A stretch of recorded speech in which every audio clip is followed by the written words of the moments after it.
Dans le cadre d'une délégation à la fois de cheminots et à la fois d'usagers pour aborder effectivement le nouveau service des trains à l'horizon 2020. Alors, dites-nous, vous savez, c'était très rapide, plutôt TGV. Non, s'il faut retenir une chose, complètement d'actualité d'ailleurs. Les citoyens de Rouen, mais de Normandie, demandent plus de transparence. Eh bien, il y a une solution pour avoir plus de transparence, y compris sur les problématiques ferroviaires, et y compris sur le service à venir. C'est de réinitialiser partout des comités de ligne, donnant la parole aux usagers du train, aux citoyens de ce pays, aux cheminots et aux élus de ce pays. Voilà, ça c'est une vraie exigence de démocratie. Là, vous voyez, on annonce plus de 20% de trains. On annonce plus de 20% de trains, mais à l'horizon 2021. Ça ne va pas se faire comme ça du jour au lendemain. Avec du nouveau matériel, où je crains fort que les usagers aient quelques soucis dans un premier temps. Bon, le mieux, ça serait de pouvoir confronter, y compris sur les besoins de transport. Parce que par ailleurs, sur la Normandie, les plus de trains, ça se traduit par des moins 10 trains, par des trajets domicile-travail qui vont se trouver amputés des bons trains pour être à l'heure au travail. Oui, parce que M. Morin, il dit mais il y en a plus de trains pour 2020 qu'en 2019. Donc M. Morin, il a une vision effectivement générale, mais quand on regarde dans le détail, vous savez, le diable se cache dans les détails. Quand on regarde dans le détail, effectivement, il y a à redire.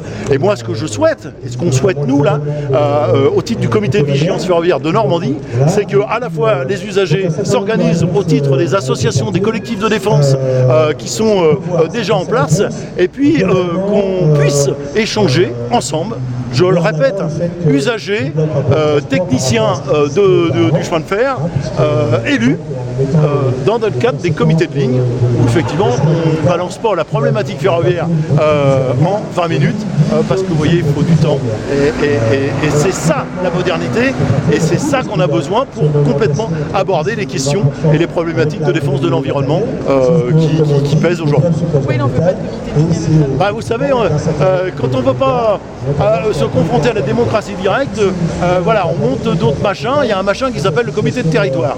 Alors le comité de territoire, c'est un grand machin, ou une grande messe, où malheureusement la parole la plus proche des problématiques ne peut pas se faire entendre.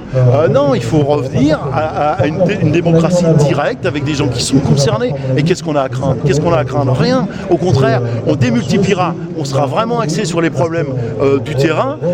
Et puis, on arrivera à avoir d'ailleurs la responsabilité des uns et des autres. Parce qu'effectivement, les élus peuvent aussi être confrontés avec des propos d'une direction, alors de la SNCF et demain peut-être d'autres opérateurs, et les abuser. Vous voyez, nous là, on a fait la démonstration avec quelques anciens cheminots que là, il y a des choses que la SNCF vend à la région et qui pourraient être repris. Vous voyez, on va plus longtemps maintenant pour rejoindre au départ de Le Havre ou de Rouen, Paris-Saint-Lazare, on est plus long qu'au temps de la vapeur. Alors effectivement, on prend des délais, alors il y a des travaux certes, et on prend des souplesses qui font que des usagers vont se prendre des 6 à 10 minutes de délai supplémentaires pour rejoindre Paris, alors que de vous à moi, lissé sur plus d'une année, de vous à moi, on pourrait faire autrement.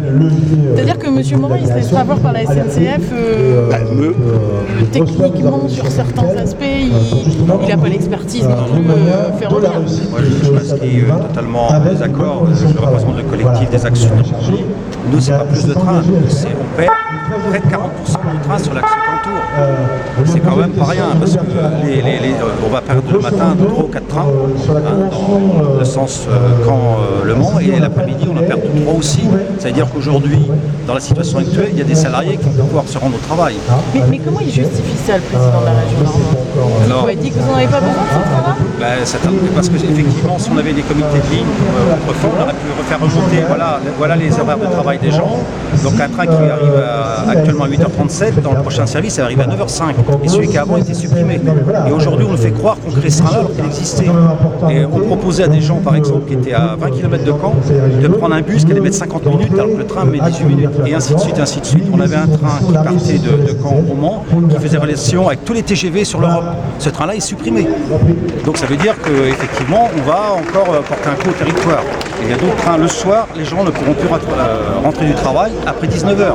Donc toutes ces situations vont poser problème, et aussi pour venir sur Rouen, on n'avait pas de correspondance. Alors ça bouge un petit peu à la marge, mais c'est aussi ce problème. Et nous, le collectif, on avait rencontré la région au mois de juillet, on a été porteur d'un ensemble ensemble de propositions pour améliorer les échanges entre les deux Normands. Un autre aspect, on ferme les guichets chez nous, dans nos gares, Alençon, Argentan. On a des jeunes qui prennent des amendes de 100 € parce qu'ils n'ont pas pu prendre leur billet parce que le guichet est fermé. On a l'exemple d'une mère de famille qui a 2 jumeaux, elle a pris 200 €, elle nous a dit que ça correspond à 4 journées de salaire de mon mari. Et on a tout des tas d'exemples, c'est pour ça que la question des guichets est aussi posée. Il y a la question des trains et il y a aussi la question tarifaire. Nous on dit sur les tarifs, peut mieux faire. Il doit y avoir une progression. Et si on veut encourager encore les gens à prendre le train, eh bien, il faut baisser les tarifs. Et là, on nous annonçait qu'il y avait une progression du nombre de fréquentations. Ben, c'est pas en supprimant les trains qu'on va pouvoir continuer à favoriser ce mode de transport écologique est important pour beaucoup de gens. Parce que si les gens ne peuvent pas se rendre au travail, nous on a des médecins. Et, par exemple, à l'hôpital de Granville, le médecin il vient de Tours toutes les semaines. Et il travaille aussi pour l'hôpital Lagrange. Il a écrit à M. Morand en lui disant que lui, il quitterait l'hôpital de Granville et que l'hôpital n'aura plus de dermatologue comme spécialiste. C'est aussi tous ces aspects-là, la défense des trains pour garder la présence des médecins, des spécialistes, des docteurs dans les territoires. Voilà, c'est aussi ce message-là qu'on a fait. Qu'est-ce que vous lui réclamez là, aujourd'hui? De revoir son plan ferroviaire? Déjà, pour nous, ce qui nous concerne sur la Basse-Normandie, c'est de revoir et de garder les trains qui existaient, voire modifier certains horaires pour bien répondre aux besoins des salariés, des scolaires, des étudiants. Et puis, travailler aussi avec la connexion du réseau TGV, qui serait aussi une amélioration très importante pour les gens de Caen, pour même les gens de Cherbourg, qui auraient intérêt à faire Cherbourg-Le Mans pour aller à Marseille, parce qu'ils gagneraient du temps. Et en plus, on a fait des propositions pour faire Cherbourg-Rennes, ce qui permettrait aux gens d'utiliser le train. Et en plus, l'avantage, c'est qu'ils n'ont pas besoin de faire de transit dans les gares parisiennes. Ils gagnent 45 minutes et ils gagnent 50 € de taxi. Et compris, il faut rappeler qu'au Mans, on va à Roissy toutes les heures. Donc c'est toutes ces choses. Alors, il faut aussi que la SNCF joue le jeu et que ces propositions d'horaire soient aussi entrées dans les algorithmes pour que les gens puissent avoir le choix, ce qui n'est pas le cas. Alors, dernier aspect, on a modifié les temps de correspondance au Mans. On a perdu 28 correspondances, qu'avant les correspondances étaient à 8 minutes, ils ont passé à 10 et 12 minutes. Donc elles ne sont plus référenciées. Donc les habitués font un voyage en 2 fois pour pouvoir prendre le train. Celui qui n'est pas habitué, eh bien, il n'a pas de train pour continuer alors que le train existe. C'est toutes ces choses qui sont des aspects techniques.